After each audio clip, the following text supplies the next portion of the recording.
So I'll show you just a couple more. This is one of my earliest ones, and this is African blackwood, and that's just carved with an open spiral. This pen has seen me through a lot of different pieces. This is more of like a very traditional style pen, and it's layered with all different kinds of wood. The white stripes in this are actually piano key ivory that were somebody just gave me like some old. They used to have veneers on old pianos, which is where tickling the ivories.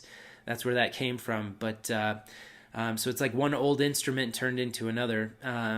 So that one's really cool. And then this is another one that shows sort of the carving, and that's it's a fun one. So it's like a gloved hand that's holding a long sword, because the pen is mightier than the sword.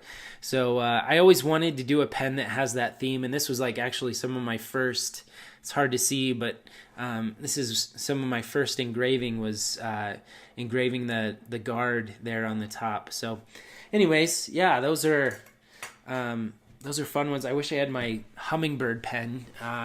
That's been one of my more recent designs, but pen making for me it started early on in the journey because I saw the pens that were out there, and at the time nobody was making pens. It was because calligraphy was still, borderline dead at the time. Yeah.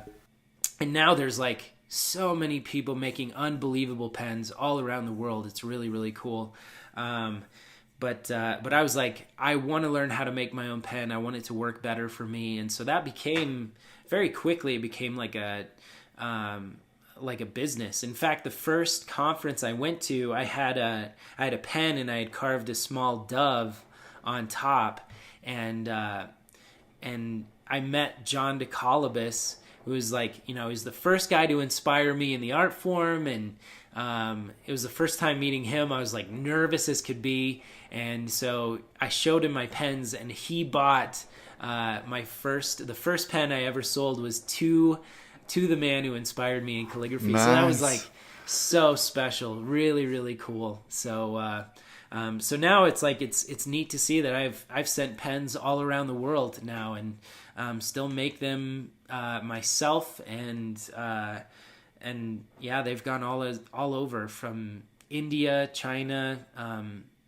England. I mean, just anywhere and everywhere that you can imagine. So that's a huge compliment to me, and really cool to know that it's like even across all that distance, it feels like I'm kind of shaking hand with another penman and giving them a leg up in their career.